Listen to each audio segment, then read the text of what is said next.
Catesby, if I had 10 such captains as Sir Richard, I would march forth right on London. But now, sir, claim your reward." "Freely, my lord," said Dick, "freely and loudly. One hath escaped to whom I owe some grudges, and taken with him one whom I owe love and service.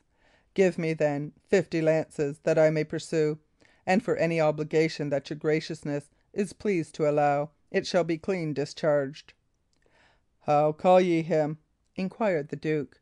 "Sir Daniel Brackley," answered Richard. "Out upon him, double face!" cried Gloucester. "Here is no reward, Sir Richard; here is a fresh service offered, and if that ye bring his head to me, a fresh debt upon my conscience. Catesby, get him these lances; and you, sir, bethink ye, in the meanwhile, what pleasure, honour, or profit it shall be mine to give you." Just then the Yorkist skirmishers carried one of the shoreside taverns, swarming in upon it on 3 sides, and driving out or taking its defenders. Crookback Dick was pleased to cheer the exploit, and pushing his horse a little nearer, called to see the prisoners. There were 4 or 5 of them, 2 men of my Lord Shoreby's and one of Lord Risingham's among the number, and at last, but in Dick's eyes not least, a tall, shambling, grizzled old shipman, between drunk and sober, and with a dog whimpering and jumping at his heels.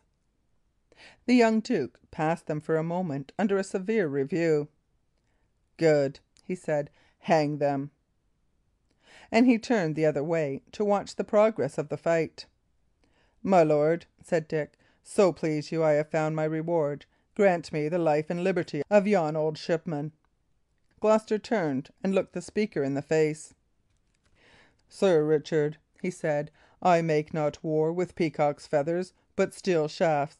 Those that are mine enemies I slay, and that without excuse or favour.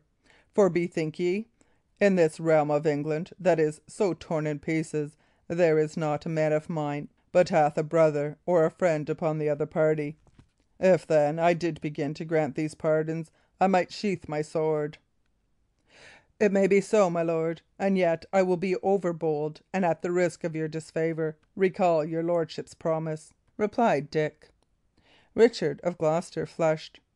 "Make it right well," he said harshly. "I love not mercy, nor yet mercy mongers. Ye have this day laid the foundations of high fortune. If ye oppose to me my word, which I have plighted, I will yield. But by the glory of heaven, there your favour dies." "Mine is the loss," said Dick. "Give him this sailor," said the duke; and wheeling his horse, he turned his back upon young Shelton. Dick was nor glad nor sorry. He had seen too much of the young duke to set great store on his affection, and the origin and growth of his own favour had been too flimsy and too rapid to inspire much confidence. One thing alone he feared, that the vindictive leader might revoke the offer of the lances. But here he did justice neither to Gloucester's honour, such as it was, nor, above all, to his decision. If he had once judged Dick to be the right man to pursue Sir Daniel, he was not one to change; and he soon proved it by shouting after Catesby to be speedy, for the paladin was waiting. In the meanwhile, Dick turned to the old shipman, who had seemed equally indifferent to his condemnation and to his subsequent release. "Arblaster," said Dick, "I have done you ill; but now, by the rood, I think I have cleared the score." But the old skipper only looked upon him dully and held his peace. "Come," continued Dick, "a life is a life, old shrew, and it is more than ships or liquor. Say ye forgive me; for if your life is worth nothing to you, it hath cost me the beginnings of my fortune. Come, I have paid for it dearly. Be not so churlish." "An I had my ship," said Arblaster, "I would 'a' been forth and safe on the high seas, I and my man Tom. But ye took my ship, gossip, and I am a beggar. And for my man Tom, a knave fellow in russet shot him down. Murrain, quoth he, and never spake again.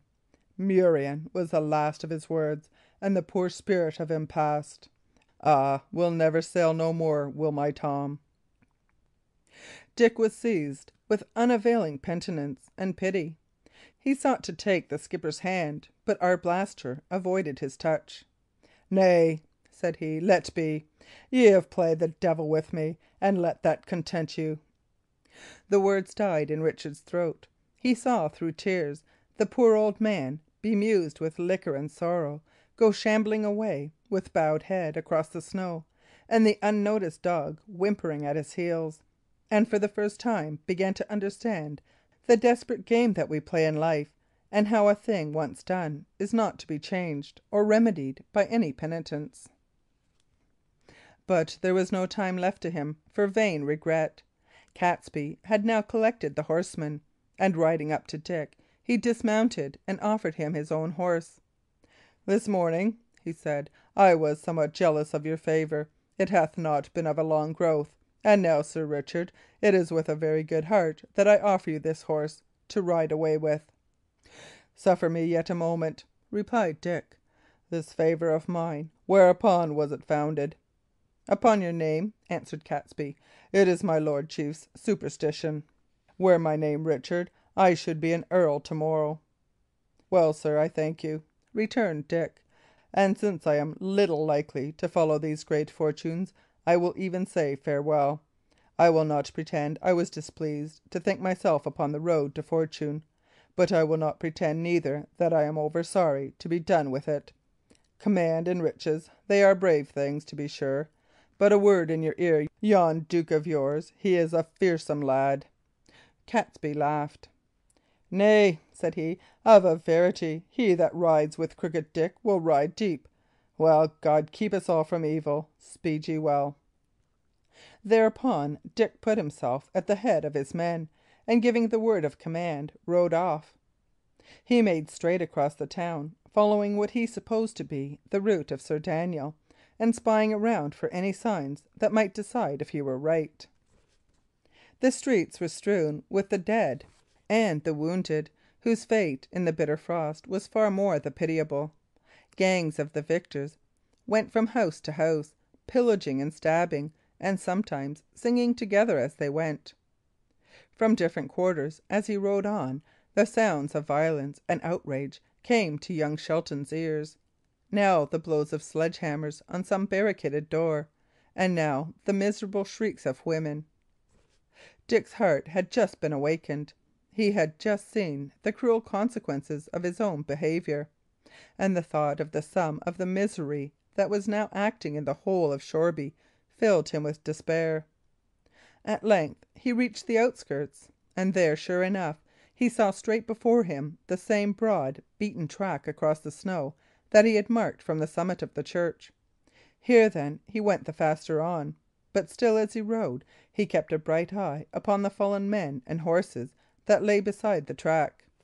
Many of these, he was relieved to see, wore Sir Daniel's colours, and the faces of some who lay upon their backs he even recognised. About halfway between the town and the forest, those whom he was following had plainly been assailed by archers, for the corpses lay pretty closely scattered, each pierced by an arrow. And here Dick spied among the rest the body of a very young lad, whose face was somehow hauntingly familiar to him. He halted his troop, dismounted, and raised the lad's head. As he did so, the hood fell back, and a profusion of long brown hair unrolled itself. At the same time, the eyes opened. "Ah, lion driver," said a feeble voice, "she is further on. Ride fast." And then the poor young lady fainted once again. One of Dick's men carried a flask of some strong cordial, and with this Dick succeeded in reviving consciousness. Then he took Joanna's friend upon his saddle bow, and once more pushed towards the forest. "Why do ye take me?" said the girl. "Ye but delay your speed." "Nay, Mistress Risingham," replied Dick. "Shoreby is full of blood and drunkenness and riot. Here ye are safe. Content ye." "I will not be beholden to any of your faction," she cried. "Set me down." "Madam, ye know not what ye say," returned Dick. "Ye are hurt." "I am not," she said. "It was my horse was slain." "It matters not one jot," replied Richard. "Ye are here in the midst of open snow, and compassed about with enemies. Whether ye will or not,